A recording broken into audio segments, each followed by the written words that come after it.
lads and ladies, and welcome to this. Now today we are back for another video on the channel. Now today we are ranking my top 10 managers in Sky Bet League One. Try to be as unbiased as I can. I've listed my top 10 for the jobs they've done at their clubs, for jobs that they've done at previous clubs as well, the reputation and the style of football, and how they get the wins across as well. And there's so many things that make a good manager. Obviously the man management and the winning and the way they can do it across different clubs. There's some top quality managers in this league that haven't made the list, so let me know who makes your list as I go on with my top 10. If you're new to the channel, please like and subscribe. We're getting so close to 6,000 subscribers. At 10th, I've gone for Darren Moore, manager of Doncaster Rovers, and again did a good job last year. Came in fairly early into the season, and really the rules around the playoffs, just outside 10th, 11th. Mostly they got some good wins as well. They were good away from home. They beat us early in the season 3-2. They got some good away wins against Tranmere, and they beat Southend 7-1 away from home. They always score goals, they always look good on the front foot, and they could score goals at any given time. He nearly kept West Brom in a great escape where they beat Manchester United 1-0 away. Still a fairly new manager in the game and still learning his trade, but again, he's improving Doncaster squad all the time. They've signed some good players in the summer and they've had a decent start to the season, winning 2 out of their 4 games. But again, we'll be up there come the end of the season, and again, Darren Moore will be at the heart of that. A good coach who's worked in the Premier League setup, and he's bringing that to League One Doncaster Rovers, who are fully set up to make the move to the Championship again. So at 10th, Darren Moore from Doncaster Rovers. At 9th, and this man could have been a bit higher if I made this video a bit later on in the season, I've gone for Michael Appleton. Now, again, he's coached at Leicester, he's coached, been a manager at Blackpool, Blackburn, and again, I think he's been a bit poor in his previous clubs, but again, Blackpool and Blackburn really had trouble with the ownership there, so I can give him a bit of leniency. Came to Lincoln last year after the Cowleys left for Huddersfield, and again, it was kind of, they started alright, and they went on a bit of a blip, and they'd get a win now and again. I think they beat Ipswich 5-3 last year at home, and they were always looking like they could score goals and could easily stay up around about 12th to 15th, 16th in the league.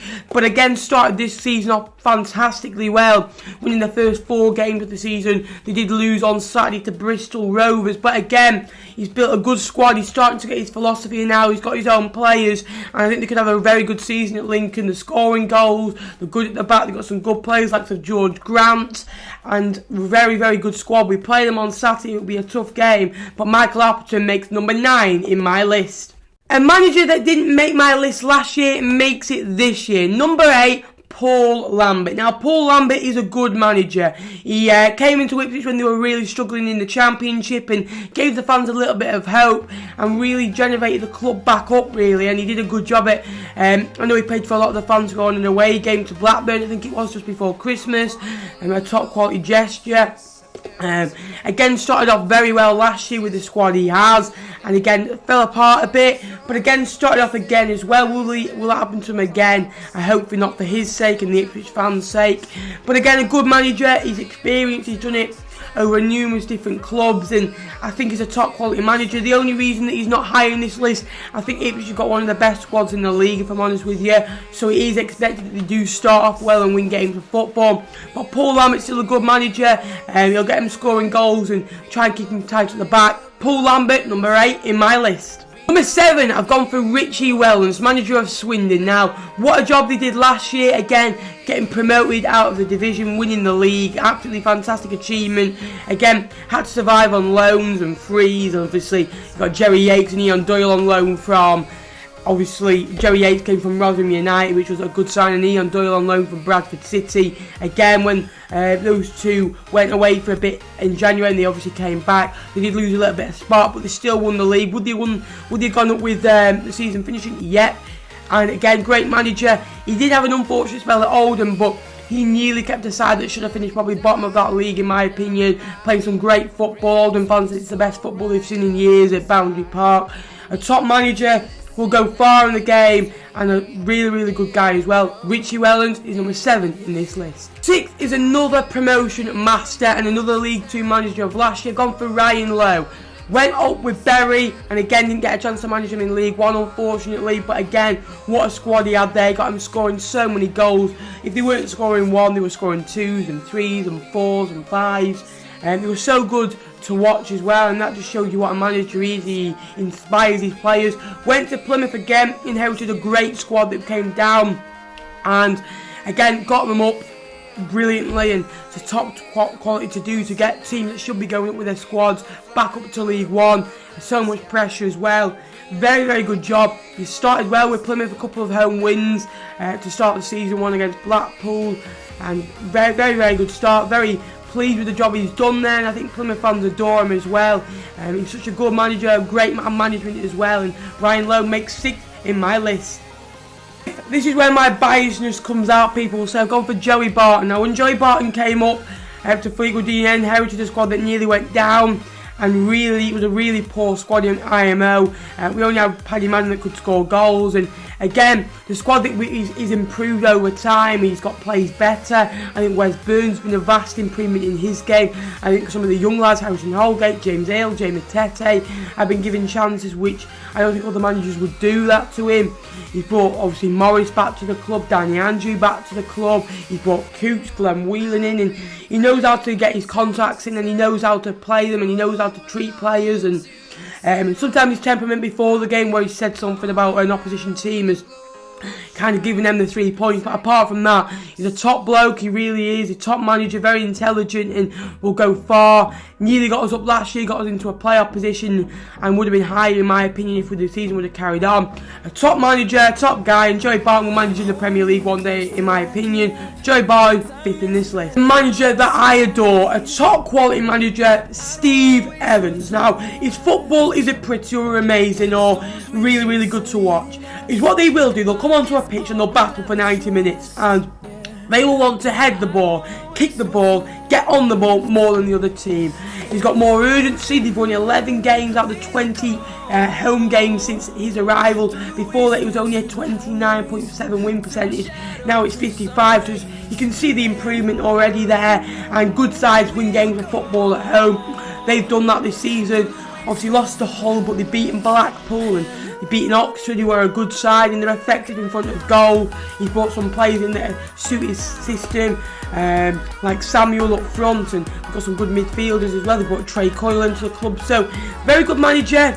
Again, had good spells with obviously Rotherham in the past, and he went to Peterborough, I think he's been at Mansfield. So Gillingham are a club that have given him a chance again in football, and he's done such a good job, and I'm a really, really big fan of his, and Gills are a great side as well. So be interesting to see how he does. A lot of people don't rate him and don't talk about his side enough, but trust me, they'll be up there come April, May time. Steve Evans, 4th in my list. At 3rd, I've gone for Karl Robinson. Now, even though he's not started this season, the great is only sitting on the 3 points. Again, what a job he did there last year to get them into the playoffs. Again, could have fighted for that automatic spot. I really do believe that. I don't think Rotherham would have gone up automatically. I've said that numerous occasions. I think it would have been one of Peterborough, Fleetwood, Oxford, or possibly a Sunderland sneaking into that 2nd place. But again, he's got to play attacking football, he's got them scoring goals, and he's one of those types of sides that they do normally start off quite slow like they did last year, but go on a run. They're a side that just needs a little bit of confidence. He's built some great players and improved so many. Cameron Brannigan again was one of those in and out the side, but again he's one of the best midfielders in League One now. Top manager, done a good job at Charlton in the past. MK Dons did a fantastic job there. With limited resources, he's got a bit more to spend at Oxford now, but still doing a top quality job, and he's in my top 3, Karl Robinson. At 2nd, another manager that's facing difficult times right now, I've gone for Lee Bowyer. Now, again, came into the Charlton job with hardly any expectations, no money to spend, awful ownership, the fans not wanting to buy into the philosophy of the football club. You can hardly blame him, but they love Lee Bowyer. He got them up from League One to the Championship. What a run they went on. They only lost 1 game from the January to the playoff final away from home, and that was against the mighty Fleetwood Town. Such a good run they went on. They were scoring goals, they were winning games, they were keeping clean sheets, They had Lyle Taylor up front. All the players just wanted to buy into this system, and they beat Sunderland in the last minute, and they were legends for that football club. And he nearly kept them up. He hardly had any resources. Everyone was writing them to go down as bottom of the league with about 20 points. They started well. They went down on the last day of the season, which is heartbreaking. But again, a great manager who will get them back up one day, in my opinion, if given time. I think he'll manage West Ham one day. I really do believe that. He's a great manager. He's one of those who's supportive of his players, and he's such a good man, and I can't speak highly enough of him. Lee Bowyer is second in my list.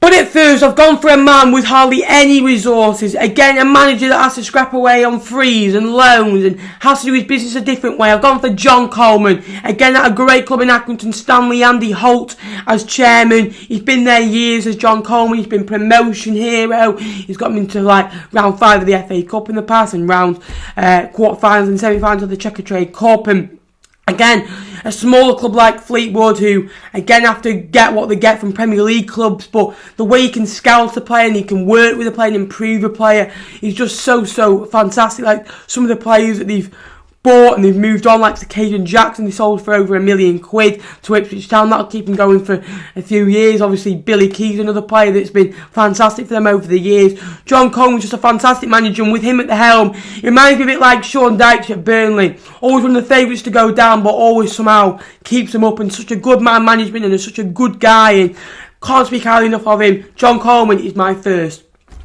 Let me know who should be in my top 10. Who shouldn't be in my top 10? Let me know in the comments down below. There is more League One content coming like this one, so if you do enjoy it, please like and subscribe. We're getting closer to 5,600 subscribers. We're trying to hit 6k by the end of the year, so get subscribing, share it with your family and friends.